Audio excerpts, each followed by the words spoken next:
TV9 मराठीशी बोलणार आहेत शिवसेना उद्धव बाळासाहेब ठाकरे पक्षाचे नेते आणि विधान परिषदेचे गटनेते ॲडव्होकेट अनिल परब. साहेब, आज तुमच्या पक्षाचे विलेपार्ल्यातील उपविभाग प्रमुख नितीन डिचोलकर यांनी संजय राऊत यांच्या नरकातला स्वर्ग या पुस्तकाचं शिवसैनिकांना मोफत वाटप केलं आहे. आदित्य ठाकरेंचा उद्या वाढदिवस आहे, त्यानिमित्तानं या पुस्तकाचं वाटप नितीन डिचोलकर यांच्या माध्यमातून झालेलं आहे. तुम्ही स्वतःही पुस्तक वाचलं असेल. उद्धव ठाकरेंनी त्यांच्या भाषणात म्हटलं होतं की पुस्तक वाचलं, त्यातलं विशेष असं आहे की त्यात काही रडगाणं नाही आहे, जे काय आहेत ते काही फॅक्ट्स आहेत किंवा काय आहेत. तुमचं या पुस्तकाबद्दलचं मत काय? नाही, जेलमधली वस्तुस्थिती सांगितलेली आहे आणि जेलमध्ये जेव्हा एखादा माणूस जातो त्यावेळेला त्याची मानसिकता काय आहे याच्यावरती सगळं जेल अवलंबून असतं. बाळासाहेबांनी आम्हाला एक गोष्ट पहिल्यापासूनशी शिकवलेली आहे किंवा जी आमच्या डोक्यात घातलेली आहे कार्यकर्त्यांचा, जो जेलला घाबरतो तो जगाला घाबरतो, जो जेलला घाबरत नाही तो कोणालाच घाबरत नाही.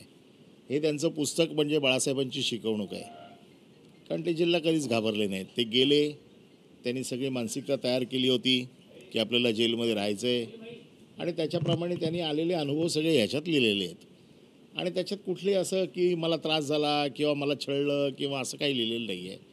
जेलमध्ये जे काही रेग्युलर चालतं, जेलमध्ये कशा पद्धतीची वागणूक असते, जेल कसा असतो आणि मानसिकता कशी कार्यकर्त्यांची मजबूत करावी.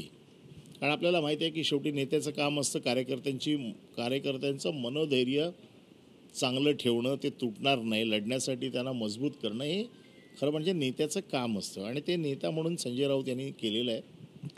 आता आदित्य साहेबांचा उद्या वाढदिवस आहे आणि ह्या वाढदिवसाचं औचित्य साधून आमचे विधानसभा समन्वयक नितीन डिचोलकर यांनी सर्व शिवसैनिकांना हे पुस्तक वाटलं आहे. उद्देश एकच आहे की वाढदिवसाचं औचित्य साधून आम्ही वेगवेगळे उपक्रम राबवत असतो. मग बाळासाहेबांचा वाढदिवस असेल, उद्धवसाहेबांचा वाढदिवस असेल, मग कोण वृक्षारोपण करतं, कोण रक्तदान शिबिर घेतं, कोण आरोग्य शिबिर घेतं, कोण मग सामने घेतं, कोण क्रीडा स्पर्धा, वक्तृत्व स्पर्धा, शैक्षणिक, वया पुस्तक वाटप, असे विविध कार्यक्रम ह्या वाढदिवसाच्या निमित्ताने चालू असतात. ह्या आमच्यासाठी एक शिवसैनिकांसाठी एक आम्ही सण समजतो. आणि मग कार्यकर्त्यांना आता ह्या येणाऱ्या 4 महिन्यात निवडणुका आहेत, कार्यकर्त्यांना हे वाचून काहीतरी प्रेरणा मिळाली पाहिजे या उद्देशाने हा उपक्रम राबवला गेला आहे. आणि म्हणून मी सर्व विलेपार्लेतील सर्व कार्यकर्त्यांचं आणि पदाधिकाऱ्यांचं, विशेषतः नितीनचं हे खास मनापूर्वक आभार मानतो की त्यांनी कार्यकर्त्यांचं मनोधैर्य उंचावण्यासाठी प्रयत्न केलेत. परबसाहेब, तुम्ही निवडणुकांचा विषय काढलात तर स्थानिक स्वराज्य संस्थांच्या निवडणुकांचे पडघम वाजू लागले आहेत आणि आज महाराष्ट्राच्या राजकारणातली एक सगळ्यात मोठी बातमी अशी आहे, ज्याची खरं तर दिवसाची सुरुवातच या राजकीय बातमीनं झाली आहे. ती म्हणजे मुख्यमंत्री देवेंद्र फडणवीस आणि मनसे अध्यक्ष राज ठाकरे यांची वांद्र्यात ताज लँड्स एंड या हॉटेलात जवळपास 1.25 तास भेट झाली आहे. राजकीय भेट आहे आणि महापालिका निवडणुकींच्या अनुषंगानंच ही भेट आहे. तुमची पहिली प्रतिक्रिया काय? कारण राज ठाकरे उद्धव ठाकरे एकत्रीकरणाची चर्चा जोर धरत असताना आणि तुमच्याकडून स्वतः उद्धव ठाकरे सकारात्मक असताना मनसे अध्यक्ष हे मुख्यमंत्री देवेंद्र फडणवीस यांची भेट घेतात. महाराष्ट्राच्या हितासाठी उद्धवसाहेबांनी हे सांगितलेलं होतं की महाराष्ट्राच्या हितासाठी मराठी माणसाच्या मनात जर हे 2 बंधू एकत्र आले तर मी बाकीचे सगळे विषय नाहीच आहेत आमच्यात, पण मी सगळ्या गोष्टींसाठी तयार आहे, हे उद्धवसाहेबांनी सांगितलं आहे. त्यामुळे आम्ही आमच्याकडनं हा प्रयत्न करतो आहे की मराठी माणसांची एकसंध युती राहावी, सगळी मराठी माणसं एकत्र राहावीत. हा प्रयत्न नक्की आमच्याकडनं शिवसेना उद्धव बाळासाहेब ठाकरे गटाकडनं करतो आहे. आणि यामध्ये आमची अशी अपेक्षा होती की बाबा त्याला राज ठाकरे प्रतिसाद देतील. आज राज ठाकरे जे देवेंद्र फडणवीसांना भेटले असतील तर त्याच्यात काय बोलणं झालं, काय त्याचा तपशील आहे, त्याचे काय पडसाद आहेत, हे आम्हाला अजूनही माहीत नाही. त्यामुळे आत्ता त्याच्यावरती बोलणं काही उचित ठरणार नाही. त्याच्यावरती कोण त्यांच्या बाजूने ज्यावेळेला बोलेल की आमचं असं ठरलं आहे की आमचं असं होतं आहे, मग त्यावेळेला आम्हाला आमची भूमिका काय ती ठरवावी लागेल. पण किमान आज तरी आमची जी भूमिका आहे त्याच्या भूमिकेवर आम्ही आजही ठाम आहोत. आम्हाला असं वाटतं की महाराष्ट्राच्या जनतेला जर हे हवं असेल तर आम्ही कुठलंही पाऊल आमचं मागे घेतलेलं नाही. आता राज ठाकरेंनी ठरवायचं आहे युती करायची की नाही करायची, देवेंद्र फडणवीसांबरोबर जायचं, महायुतीबरोबर जायचं, का स्वतःच्या भावाबरोबर जायचं, हा प्रश्न आता त्यांचा आहे, आमचा नाही आहे. आणि त्याचा निर्णय ते घेतील. आणि त्यांनी जर निर्णय घेतला उद्या, तर आमची भूमिका तर आम्ही लढूच. नाही, पण तुम्हाला असं वाटतं का की स्थानिक स्वराज्य संस्थांच्या निवडणुका, विशेषतः मुंबई महापालिका निवडणुकीसाठी राज ठाकरे हे जोरदार राजकीय बार्गेनिंग करतात? एका बाजूला राज ठाकरे उद्धव ठाकरे एकत्रीकरणाची चर्चेला सुरुवात कधी झाली, तर राज ठाकरे यांनी मुलाखतीत तो मुद्दा मांडला. त्यानंतर आता ते फडणवीसांना भेटत आहेत. त्यांचे नेते आता थोड्या वेळापूर्वी उद्योगमंत्री उदय सामंत यांना भेटायला गेलेत. तर सगळ्या बाजूला त्यांच्याकडून चाचपणी सुरू असून आपलं पॉलिटिकल बार्गेनिंग वाढावं या दृष्टीनं काही प्रयत्न मनसेकडून होत आहेत? बार्गेनिंग केव्हा होतं? जेव्हा दोन लोक समोरासमोर बसतात आणि त्यांचं कळतं की त्यांचं म्हणणं काय आहे. अजून समोरासमोर दोन्ही नेते बसलेलेच नाही आहेत. त्याच्यामुळे बार्गेनिंग काय होणार? बार्गेन केव्हा होतं? जेव्हा तुमच्यामध्ये चर्चा होते, मी तुमच्याकडे काही मागणी करतो, तेव्हा कळतं की तुम्ही बार्गेन करताय. अजून या बाबतीत कुठलीही चर्चा झालेली नाही. त्याच्यामुळे आता ह्या क्षणाला ठरवणं की बार्गेनिंग पॉवर वाढवत आहेत किंवा या सगळ्या गोष्टी आता प्रीमॅच्युअर्ड आहेत. नाही, पण उद्धव ठाकरेंनी पहिल्यांदा सकारात्मक प्रतिसाद राज ठाकरेंच्या युतीच्या प्रस्तावाला देताना असं म्हटलं होतं की शिंदे आणि भाजपशी हातमिळवणी करता येणार नाही.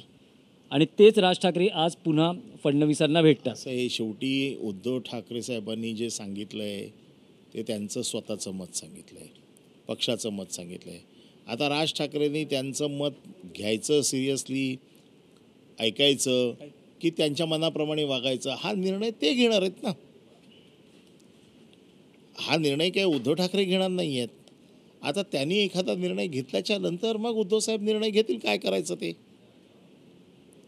आमच्या पक्षाचं काय करायचं हे आम्ही ठरवू शकतो, दुसऱ्या पक्षाने काय करायचं हे आम्ही ठरवू शकत नाही. तो त्या त्या पक्षाचा प्रश्न आहे. नाही, पण असं म्हटलं जातं की राज ठाकरेंनी एक सूचक संदेश आपल्या पक्षातल्या कार्यकर्त्यांना या भेटीतून दिलेला आहे. कारण मध्यंतरी असं बघायला मिळालं की नेते वर सकारात्मक आहेत म्हणतात, पण खाली मनोमिलनाला सुरुवात झाली होती. दोन्ही बाजूचे कार्यकर्ते एकमेकांच्या कार्यालयाला भेट देणं, आंदोलनं एकत्रित करणं. तर या कार्यकर्त्यांना एक सूचक संदेश जावा, ही या भेटीची संकल्पना आहे. हा प्रश्न तुम्ही राज ठाकरेंना विचारा ना, की त्यांचा ह्याच्या पाठीमागचा उद्देश काय आहे, याचं उत्तर मी कसं देऊ शकतो. नाही, तुमच्याकडून अजूनही म्हणजे या भेटीनंतर तुम्ही अजूनही सकारात्मक आहात? आमच्याकडनं पक्षाने कुठलीही भूमिका या बाबतीत अजून जाहीर केलेली नाही. आमच्या बाबतीत आम्ही अजून कसंही काही म्हटलेलं नाही. याच्या बाबतीमध्ये पक्षाचे प्रमुख निर्णय घेतील आणि त्यांनी निर्णय घेतला की तो मग सांगितला जाईल.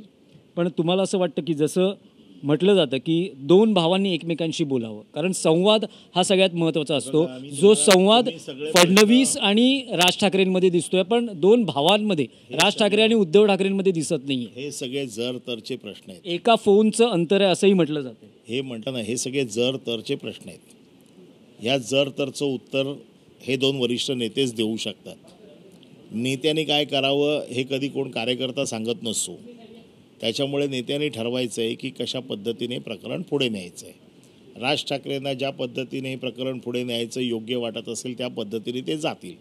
ज्या वेळेला ते त्या पद्धतीने जातील किंवा येतील त्यावेळेला आमचा पक्ष निर्णय घेईल की आम्हाला काय करायचं आहे. पण अजूनही तुम्ही होप्स सोडलेले नाहीत. होप्स म्हणजे राज ठाकरेंशी युती करण्यासंदर्भात प्रश्न एक नीट समजून घ्या. अजून त्याच्या बाबतीतला आउटकम काही जाहीरच झालेला नाही. होप सोडायचा किंवा नाही सोडायचा प्रश्नच येत नाही ना. कोणाला काय माहिती आहे त्या बैठकीत काय झालं ते? आपल्याला कोणाला माहिती आहे का त्या बैठकीत काय झालं ते? केवळ ते भेटले ह्या एका गोष्टीवरती मीडिया ट्रायल चालवते याची की युती होणार आहे नाही होणार आहे, तुटली झाली, बोलले ते काय बोलले, कशासाठी भेटले, काय ठरलं, याचा तपशील तर बाहेर येऊ देत. परब साहेब, या मुलाखतीतला एक शेवटचा प्रश्न असा आहे की स्थानिक स्वराज्य संस्थांच्या निवडणुकांसाठी मुंबई महापालिकेतली जी प्रभाग रचना आहे 227 वॉर्डनुसारच ती होणार आहे, पण त्याची रचना आहे या संदर्भात आता काही आक्षेप घेतले जाऊ लागले आहेत. जितेंद्र आव्हाडांनीही पत्र लिहिलं आहे ठाण्याच्या बाबतीत किंवा मुंबईच्या बाबतीत की सत्ताधारी आपल्या मनासारखं वॉर्ड रचना करू शकतात. बघा, मुंबईमध्ये ते प्रभाग रचना बदलू शकत नाहीत. त्याचं कारण असं आहे की आम्ही जी प्रभाग रचना बदलली होती ती लोकसंख्या वाढली म्हणून बदलली होती आणि लोकसंख्या वाढली म्हणून आम्ही प्रभाग वाढवले होते. आता लोकसंख्या तीच आहे, कारण 2011च्या जनगणनेप्रमाणे ही प्रभाग रचना होणार आहे. त्याच्यामुळे आता असं वेगळं काय घडलं आहे? 2011च्या सेन्ससप्रमाणे प्रभाग रचना ऑलरेडी झालेली आहे. त्याच्यामुळे आता बदलण्याचा अधिकारच नाही आहे कोणाला तो. त्याचं कारण असं आहे की 2011च्या जनगणनेप्रमाणे प्रभाग रचना झालेली आहे. त्याच प्रभाग रचनेवरती आता निवडणुका घ्याव्या लागतील त्यांना. बदलण्याचा प्रश्न येतोच कुठे? कारण जे आम्ही कोर्टात मांडलं होतं की 227 आम्ही 236 केले आणि म्हणून प्रभाग रचना बदलली, त्याचं कारण असं आहे की लोकसंख्या वाढली.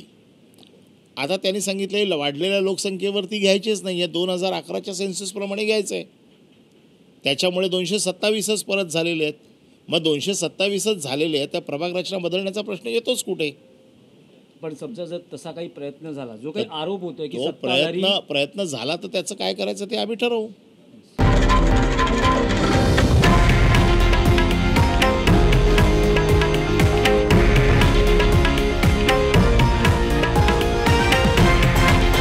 हे आहे देशातील नंबर 1 न्यूज नेटवर्क आणि आपण पाहत आहात TV9 मराठी, एकमेव.